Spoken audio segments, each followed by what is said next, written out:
We are really glad to have published a commentary on LANCET HIV in July about a novel anti-obesity drug for people living with HIV. So people ask me, why are you looking at this? What's the importance? Can you tell us more about this? So one of the things we've realized with people with HIV is firstly they do have an elevated cardiovascular risk, a roughly doubling of the risk just by virtue of the HIV, and it's something to do with the inflammation and impact of the endothelium. So they're more prone to getting heart attacks and strokes and all the bad stuff.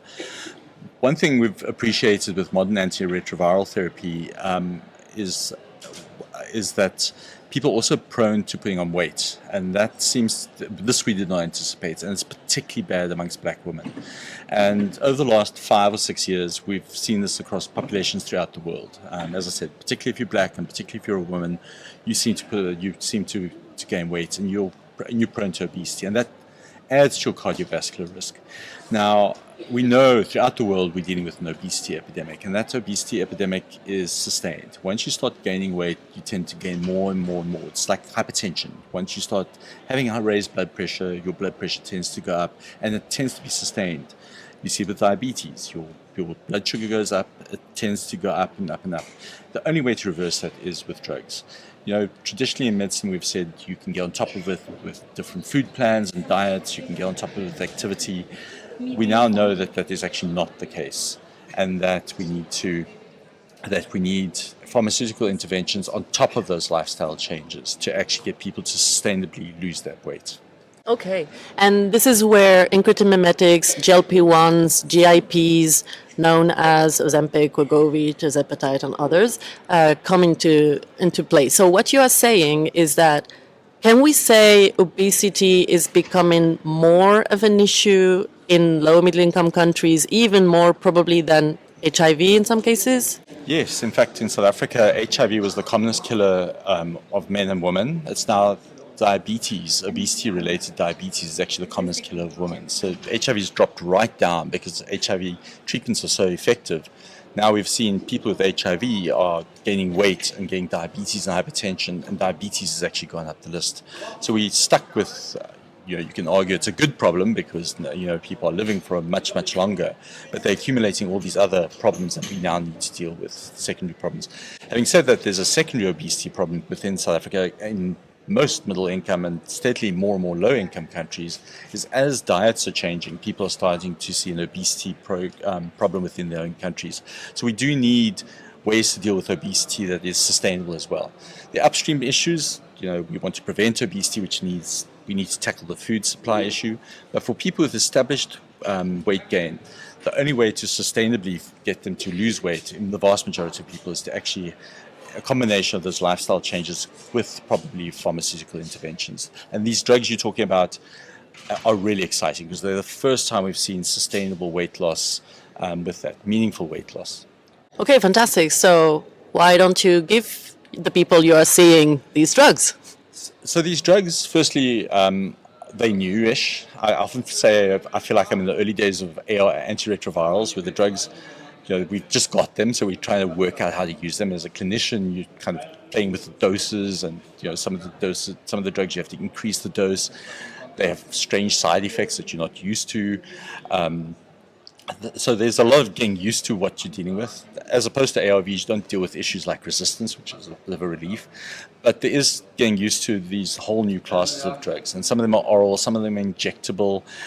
You really do need to know what you're doing. So that's the first thing, is there's a certain amount of we've only had them for a few years. The second thing is they are hugely expensive in many cases. Even the old oral drugs are only available at massive cost. And for the vast majority of people, even in rich countries, can't afford them. And lastly, there's the issue of availability. And everyone's heard about the Ozempic shortages around the world. And Ozempic's a repurposed drug. It was actually a diabetes drug that's been taken across to obesity when they noticed people were losing weight. So people with diabetes can't get access to their Ozempic, and the diabetes in many countries, that's the only one that's available. There is an anti-obesity version of Ozempic, but so between the cost, the availability, and then just making sure that your healthcare worker knows how to use the drug. All these access issues are still needing to be addressed. So we're really in the early stages of dealing with obesity medicine. And as I said, it feels like the early stages of HIV. Everybody needs to get behind this to make sure these drugs are available, and at the same time, the health system and the healthcare providers know how to use them. Okay, so what you are saying is first, there is an obesity epidemic everywhere, including countries like yours, South Africa, and other sub-Saharan countries, including in people with HIV. We have these different interventions more at the macro level, decrease in the obesogenic environment, working on food, etc., diet and exercise, but also these drugs can make difference in people's life, for people's health. We know they have been investigated for diabetes, cardiovascular disease. Now even they have effects on the liver, on the kidneys. They are even studied for many other indications. So they really look like drugs that it would be good to have in the toolbox for people who need them. What you are saying also, if I understand it correctly, is that there's little research of use of these drugs in people with HIV because it's not really understood the interplay. We need also implementation science to know whether the people would want to use this drug, whether the system is ready to use these drugs, what versions would be more adaptable. We are waiting for efficacy data for many of these drugs, so this needs to be looked closely at. And then you talked about access and affordability. These medications are only scarcely available, and when available, really at high prices, people cannot afford them. So what we are proposing is to try to sit together and try to think of ways of doing that. So at the MPP, of course, we have prioritized these drugs because we think they could really make an impact improving people's lives. And through the MPP model, we could try to have them more available as generic versions through a voluntary license with some of these companies who are doing these drugs. In South Africa, you work with people living with HIV. And what is your feeling about, at least from what you see, about the acceptability of such medications?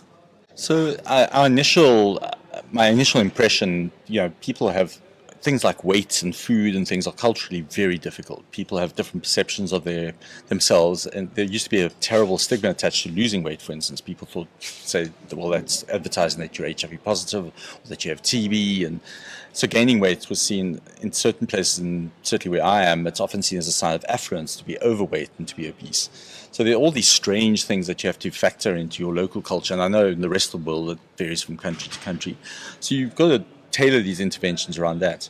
Some of these medications you inject. Some people don't like injections, and some of them are orally available. There's so much research that we're going to still have to do about them. We don't know which of these medicines are the most potent, which of them have got the least side effects. We have to do the work in pregnant women. We have to do them in adolescents. We may need to use the medication in certain situations as a prevention treatment, much like we use antiretrovirals for prevention, and sometimes we need to use it for treatment. There's certain situations, say for instance, women going through menopause who are very prone to putting on a lot of weight during that period, where maybe we can use the drugs during that time just for a brief period to stop them gaining weight. So there's so much work that needs to be done. But for that work to be done, MPP is a bit of a savior for us because they've come with antiretrovirals and given us access to these amazing drugs so that we can do these studies. Unfortunately, at the moment, we haven't got access to these drugs, so we can do the first step, which is get access to the drugs and bring them to the research field, and to start doing the hard work, which is take them into the field, build the evidence base so we can convince our governments to put them into the various into the various EDLs and all the rest of it, so that we can start focusing on actually treating the population at large. Excellent. So as the people living in the HIV population is aging, we'll get more and more cardiovascular diseases, more and more diabetes. So these drugs seem to be like something the HIV community will need and larger community will need. So if we continue trying to do the research bit and working at the same time on access, probably we'll get there. I think what you said earlier, what's amazing with some of these drugs is they're suddenly showing all these other benefits on the liver, on the kidneys, on the heart. It's not just losing weight. These things associated with weight gain. We're seeing all these other benefits as well. So, people with HIV are seem to be at very, very high risk for these complications. So they certainly are a priority group. And if, I'm certainly keeping an eye on this for my patients.